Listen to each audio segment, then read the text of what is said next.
Hello everyone, कैसे हैं आप सब। Welcome to my channel. आज हम एक्सप्लेन करने वाले द टुमारो वॉर ये मूवी के एक्सप्लेनेशन के साथ। तो विदाउट एनी डिले बढ़ते हैं मूवी के एक्सप्लेनेशन की तरफ। मूवी की शुरुआत होती है फ्यूचर सीन को दिखाते हुए ईयर 2050 को, जहां हमें क्रिस पैट को दिखाया है जहां वो डैन फॉरेस्टर का रोल निभा रहे हैं। जहां डैन के साथ कई और लोग किसी टेरेस के ऊपर गिर रहे हैं और उनके पास हथियार भी थे। फिर सीन शिफ्ट होता है 28 साल पहले को दिखाते हुए, दिसंबर 2022 को दिखाते हुए। डैन के घर में क्रिसमस पार्टी चल रही थी और वहाँ बहुत सारे लोग आए हुए थे। वो लोग फुटबॉल मैच का मज़ा ले रहे थे। तभी हम देखते हैं डैन की डॉटर म्यूरी और उसकी वाइफ एमी को। बेसिकली डैन एक स्कूल टीचर होता है। डैन को एमी क्रिसमस कार्ड दिखाती है जो डैन के डैड ने म्यूरी के लिए भेजा था। यहाँ पर हम देखते हैं कि डैन शायद से अपने डैड से नाराज़ था और वो वहाँ से निकल जाता है। तभी डैन को किसी की कॉल आती है। तब हमें पता चलता है कि डैन ने इराक में मिलिट्री के लिए सर्व किया था, जो उसे कहते हैं कि उसने जिस जॉब के लिए अप्लाई किया था उस जॉब के लिए वो फिट नहीं है और उसे सॉरी बोलकर फ़ोन काट देते हैं।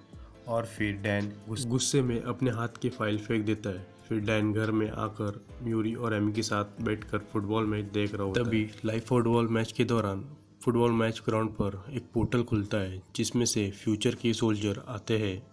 उनमें से एक लेडी, उसका नाम हार्ट होता है, वो कहती है कि वो सब फ्यूचर 30 साल पहले से आए हैं और उन सबको करंट ईयर के लोगों की हेल्प चाहिए थी। वो सब एक वॉर पर है, वहाँ के लोग कम हो गए हैं और क्योंकि उनका दुश्मन ह्यूमन नहीं है और वो उन लोग उनकी मदद नहीं करेंगे तो बचे हुए 11 महीने में बची हुई ह्यूमैनिटी ख़त्म हो जाएगी। और पूरे लाइव मैच में वो लोगों को उनके साथ लड़ने के लिए हेल्प मांगती है और आप लोग ही आखिरी उम्मीद हो, ये कहकर सीन कट हो जाता है। अब इस चीज़ को 1 साल हो गया था जहाँ न्यूज़ पर वही सब फ्यूचर की हेल्प के बारे में बता रहे थे। डैन सोया था, तभी म्यूरी डरने लगती है। डैन म्यूरी को समझा कर सुला देता है। फिर सीन शिफ्ट होता है डैन को स्कूल में दिखाते हुए जहाँ वो लेक्चर दे रहा था। तभी डैन के मोबाइल पर एक अलर्ट मैसेज आता है और अगले सीन में वो एक मिलिट्री कैंप में होता है जहाँ पर उस पर टेस्ट करते हैं। डैन को उसकी डेथ बताते हैं और वो उसकी हाथ पर एक ट्रैकिंग डिवाइस लगाते हैं और कहते हैं कि वो इस मिशन के लिए फिट है। मिशन पर जाने वाले को ड्राफ्टी कहते हैं। फिर सीन शिफ्ट होता है एमी को दिखाते हुए जो एक थेरेपिस्ट होती है और वो कुछ ड्राफ्टिस के साथ बैठी होती है। तब उसमें से एक ड्राफ्टी कहता है कि वो उनकी आवाज़ें इतनी भयानक थी कि वो ख़त्म ही नहीं होती। वो तब तक ख़त्म नहीं होगी जब तक हम सबको ख़त्म नहीं कर दे। तभी डैन वहाँ आकर एमी को अपना ट्रैकिंग डिवाइस दिखाता है। तब एमी डैन को कहती है कि इस मिशन में सिर्फ 30% चांसेस है ड्राफ्टिस के रिटर्न लौटने के। वो डैन को मना करती है इस मिशन में जाने के लिए और रुकने को कहती है म्यूरी और उसके लिए। और वो डैन को डैड से हेल्प मांगने को कहती है।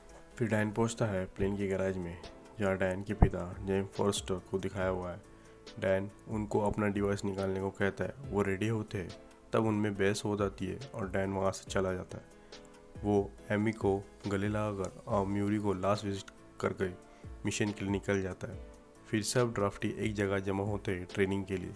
वहाँ डॉट जो स्पीच दे रहा होता है और डाइस जो ट्रेनर होती है वो सबको वेपन की ट्रेनिंग देती है। फिर लेफ्टिनेंट हार्ट सबको कहती है कि ये मिशन 7 दिन का होगा, मीन्स 168 आवर का। इन 7 दिनों में अगर आप जिंदा बच गए तो आप ऑटोमेटिकली रिटर्न करंट ईयर में आ जाओगे और आपका मिशन कंप्लीट हो जाएगा। तब लिटिल हार्ट कहती है कि तुम में से कुछ लोगों को डी फोर्स में भेजा जाएगा और कुछ लोगों को आर फोर्स में भेजा जाएगा।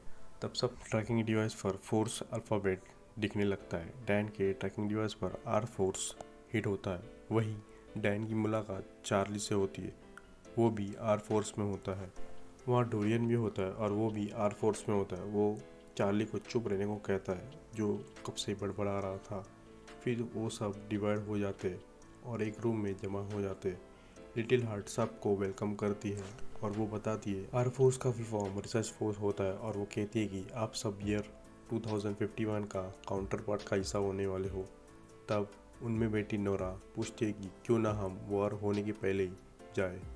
तब लेफ्टिनेंट इकिमा कहता है कि हम ऐसे जंप नहीं कर सकते, टाइम एक दिशा में बहता है और हमें ये वाला वार्म होल क्रिएट करने में टाइम लगा है। तभी लेफ्टिनेंट हार्ट कहती है कि हम जिसे पकड़ने जा रहे हैं वो वाइट स्पाइक है और वो हर 7 दिन में गायब होते हैं, अपने घोंसले में जाते आराम करने, तभी हम जंप करेंगे। तभी नोरा उनकी इमेज या कोई वीडियो है क्या ये पूछती है।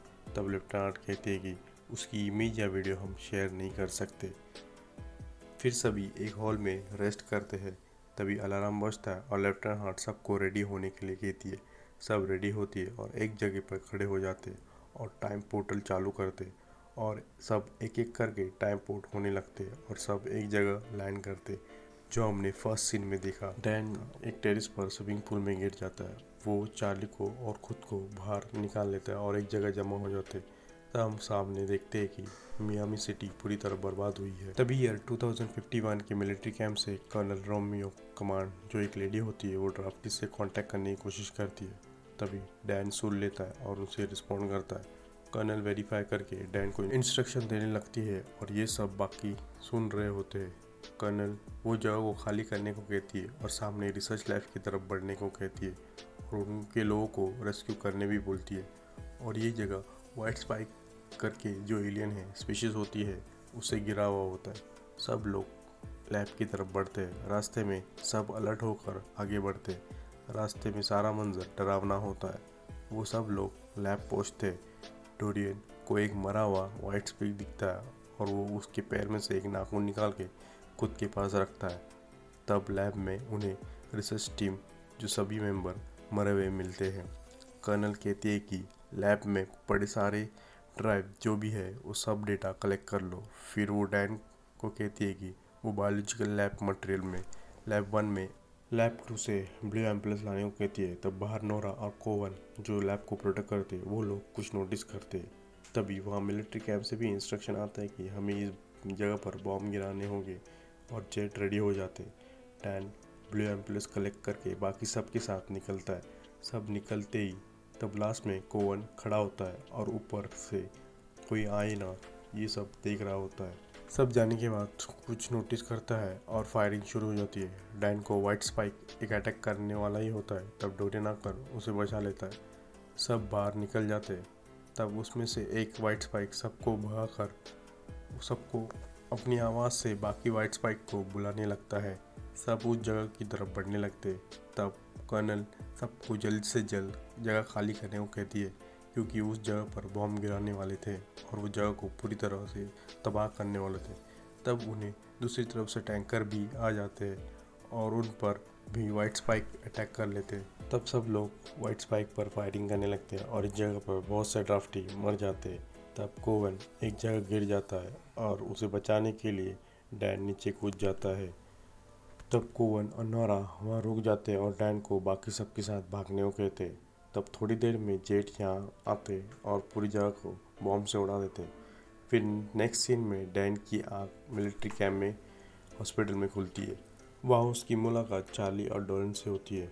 डोरियन को बाकी सब के बारे में पूछता है। तब वो बाजू में रखे हुए सिल्वर बॉक्स की तरफ इशारा करता है। तब पता चलता है कि बाकी सब मर चुके। तभी कुछ लोग आकर डैन को पूछते हैं और कहते हैं कि कर्नल ने याद किया है और चार्ली और डोरियन को रीडिप्लॉय करते हैं, मतलब उन्हें नया टास्क देते हैं। डैन की मुलाकात कर्नल रोमियो कॉमेंट से होती है। तब एक ऑफिसर रोमन कॉमेंट को आकर कर्नल फोस्टर कहती है। तब डैन कर्नल फोस्टर को सैल्यूट करता है। तभी कर्नल फोस्टर बातों ही बातों में बता देती है कि वो और कोई नहीं बल्कि म्यूरी है, उसकी डॉटर। डैन वहाँ थोड़ा इमोशनल हो जाता है। म्यूरी ये बताती है कि उसने MIT से स्टडी की है। तब म्यूरी डैन को कहती है कि वो पर्सनल बात करने के लिए बुलाया नहीं गया, उसे बुलाने का एक रीज़न है और वो उसे अभी बता नहीं सकती और अभी उनके पास फ़िलहाल वक्त कम है। फिर म्यूरी डैन को एक वीडियो दिखाती है। उसे देखकर डैन कहता है कि ये तो वही है जो में वाइट स्पाइक मिले थे, पर म्यूरी कहती है कि वो सब मेल थे पर ये है वो फीमेल है, थोड़ी गुस्से वाली। इनका घोंसला ज़मीन के अंदर होता है। मेल उससे प्रोटेक्ट करते रहते। उसे प्रोटेक्ट करने के लिए मेल अपनी जान भी देते। तभी म्यूरी डैन को कहती है कि हमारे जहर से कुछ मेल वाइट स्पाइक मर गए पर फीमेल वाइट स्पाइक तो बच गई। उसे मारना है तो उसके शरीर से ही उसका अंत का राज मिलेगा और यही लास्ट होप है। फिर म्यूरी डैन को लेके अपनी टीम के पास जाती है और उसको इंट्रो देती है और उसको अपने साथ फीमेल वाइट स्पाइक को पकड़ने के लिए निकलती है। हेलीकॉप्टर में म्यूरी डैन को कहती है कि वाइट स्पाइक किसी सुनसान जगह से आया है और यहाँ के रडार और सैटेलाइट से भी बचते हुए यहाँ तक पहुँचा। अब वो पूरी तरह हर जगह फैल गया। वो लोग फीमेल वाइट स्पाइक के इधर पहुँच जाते। ज़मीन के अंदर जाने के लिए 3 होल किए होते। वो लोग एक होल के अंदर से जाते। वो फीमेल वाइट स्पाइक नीचे मौजूद हुए सोल्जर पर भारी पड़ रही होती और सबको मारने लगती। ये देखकर म्यूरी भी हेलीकॉप्टर से नीचे आ जाती और डैन को वही रुकने बोलती है। तभी वो female white spike male white spike को आवाज़ देती है और सभी मेल वाइट स्पाइक दौड़े चले आ जाते। यह देखकर डैन म्यूरी को बचाने के लिए नीचे जाता है।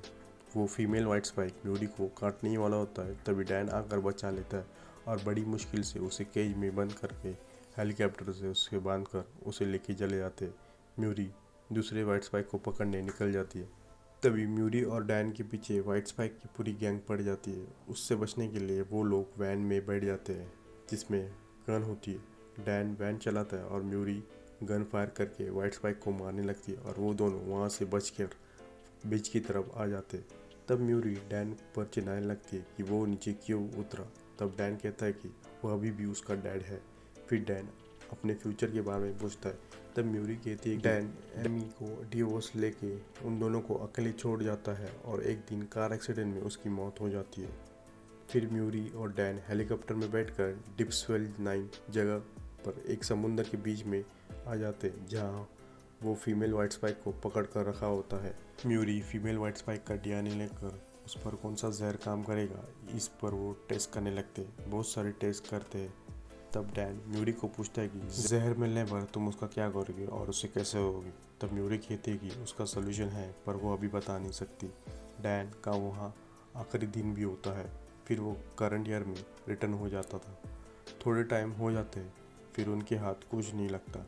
म्यूरी परेशान हो जाती है। तब डैन फिर से उसे उसका रीज़न पूछता है। तब म्यूरी कहती है कि जहर मिल जाता है तो डैन वो अपनी टाइमलाइन में लेके जाए और उसका मास प्रोडक्शन करके तबाही आने से पहले रोक दे, क्योंकि इस टाइमलाइन में उनके पास टाइम नहीं होता और मास प्रोडक्शन करने का वक्त भी नहीं होता। पर डैन म्यूरी को वहाँ अकेले छोड़कर जाने के लिए राज़ी नहीं होता। तब म्यूरी कहती है कि वो उस काम के लिए डैन से ज़्यादा किसी और पर भरोसा नहीं कर सकती। तभी रिजल्ट आता है 100%। उन्हें R7 जहर मिल जाता है जो वाइट स्पाइक पर असरदार होता है। फिर वाइट स्पाइक होश में आने लगती है और आवाज़ करके मेल वाइट स्पाइक को आवाज़ देने लगती है। उसकी आवाज़ से मेल वाइट स्पाइक आने उसकी तरफ बढ़ने लगते हैं। डैन जहर का सैंपल लेकर म्यूरी के साथ हेलीपैड की तरफ बढ़ जाता है और दूसरी तरफ बहुत सारे मेल स्पाइक उनकी जगह पर अटैक करते हैं। कुछ लैब के अंदर जाते हैं और फीमेल वाइट स्पाइक को छुड़वाते हैं और वो फीमेल वाइट स्पाइक म्यूरी को ढूंढने लगती है और उसे मारने के लिए वो हर जगह घूमती है। म्यूरी और डैन पहुंचने ही वाले होते तब फीमेल वाइट स्पाइक म्यूरी पर अटैक कर लेती है और म्यूरी घायल हो जाती है। म्यूरी लटकने लगती है और फीमेल वाइट स्पाइक म्यूरी को अपनी तरफ खींचने लगती है। डैन म्यूरी को बचाने के लिए कूद जाता है। तब वो टाइम पोर्ट हो जाता है और म्यूरी की मौत हो जाती है। डैन, चार्ली, डोरियन और कुछ ड्राफ्टी करंडर में आ जाते और हॉस्पिटल में होते। डैन को जब होश आता है तब वो एक लेडी ऑफिसर सोल्जर के सामने होता है और जहर की सैंपल देकर उसे मास प्रोडक्शन करने को कहता है। डैन फिर एमी के साथ घर आता है और पहुंचते ही अपनी छोटी बेटी म्यूरी को देखकर गले लगाकर रोने लगता है। रात में डैन म्यूरी के रूम में होता है। यह देखकर एमी उससे के बारे में पूछता है। तब डैन फ्यूचर वाली म्यूरी के बारे में बोल देता है और रोने लगता है। डैन आने वाली तबाही को रोकने की सोल्यूशन के बारे में बोलता है। तब उसे रूस के नाम से डोरियन की याद आती है जिसने रूस में सर्व किया था। वो डोरियन के पास जाता है और उसकी हेल्प मांगता है और वो दोनों चार्ली के पास जाते हैं। चार्ली अपनी रिसर्च लैब में डोरियन के गले में जो वाइट स्पाइक का नाखून होता है उस पर रिसर्च करता है। तो उस पर वाइट पार्टिकल की खोज करता है। तब उसे पता चलता है कि ये किसी ज्वालामुखी की राख है और ज़्यादा जानकारी के लिए उसे ज्वालामुखी एक्सपर्ट से बात करना होगा। तब डैन को अपने स्कूल के लड़के मार्टिन की याद आती है जो ज्वालामुखी में एक्सपर्ट होता है। वो सब उसके पास आते हैं। फिर डैन, चार्ली और डोरियन को पता चलता है कि कैसे 1000 साल से दबी हुई राख किसी भारी प्राणी के नाखून या शरीर पर आया होगा और तभी वो रूस जाने के लिए तैयार हो जाते। वो मिलिट्री से परमिशन लेने आए होते पर वो मना कर देते। तब डैन एक तरकीब निकालता है और वो अपने डैड के पास जाता है जो इजीली इंटरनेशनल ट्रैवल कर सकते थे। डैन अपने डैड को मना लेता है। फिर डैन के dad, Charlie, Gordian, lieutenant hard और 3 जन जो रशिया के लिए निकल जाते और रशिया के सबसे ऊंचे ग्लेशियर पर उतर जाते और वहाँ से मोटर बाइक से किसी इलेक्ट्रिक मैग्नीट्यूड को चेक करने लगते हैं। तभी उन्हें एक जगह इलेक्ट्रिक मैग्नीट्यूड का रेटिंग गिरते हुए दिखता है और वहाँ उस जगह पर बड़ा सा छेद कर देते। उन्हें उस जगह चेक करने पर एक स्पेसशिप मिलता है। तब डैन अपने डैड को और चार्ली को बाहर रोकने बोलता है और बाहर कोई वाइट स्पाइक आने पर उन पर हमला करने को कहता है और बाकी सब स्पेसशिप के अंदर चले जाते हैं। उन्हें अंदर स्लीपिंग मोड में वाइट स्पाइक की पूरी फौज मिलती है। उन्हें जहर इंजेक्ट करने लगते हैं। वाइट स्पाइक दर्द से चिल्लाने लगते हैं और मर जाते हैं। उनकी आवाज़ से बाकी वाइट स्पाइक भी उड़ जाते हैं और उनमें से मेन फीमेल वाइट स्पाइक भाग जाती है। बाहर खड़े डैन के डैड और चार्ली कुछ वाइट स्पाइक को मार देते पर फीमेल वाइट स्पाइक भागने में कामयाब हो जाती है। तब डैन को डोरियन अपने गले में बांधे वाइट स्पाइक के नाखून देकर बाहर जाने को कहता है और डैन बाहर आ जाता है। बचे हुए वाइट स्पाइक को जो स्पेसशिप में होते हैं वो सब जाग जाते हैं। यह देखकर डोरियन पूरे स्पेसशिप को उड़ा देता है। डैन और उसके डैड आगे जाते हैं। वहाँ उनका सामना भागे हुए फीमेल वाइट स्पाइक से होता है। वहाँ उन दोनों बड़ी मुश्किल से उसे जहर की मदद से उसे मार देते। लास्ट सीन में डैन और डैड के डैड म्यूरी और एमी को दिखाते हुए एक हैप्पी एंडिंग के साथ ये मूवी ख़त्म हो जाती है। तो दोस्तों, कैसे लगी ये एक्सप्लेनेशन और मूवी का बेस्ट पार्ट आपका कौन सा था, कमेंट करना ना भूलें। चैनल को सब्सक्राइब ज़रूर करें। अगले वीडियो के नोटिफिकेशन के लिए बेल आइकन को प्रेस करना ना भूलें। वीडियो को शेयर, लाइक और कमेंट ज़रूर करें। तो मिलते हैं नेक्स्ट वीडियो के एक्सप्लेनेशन के साथ। Bye bye.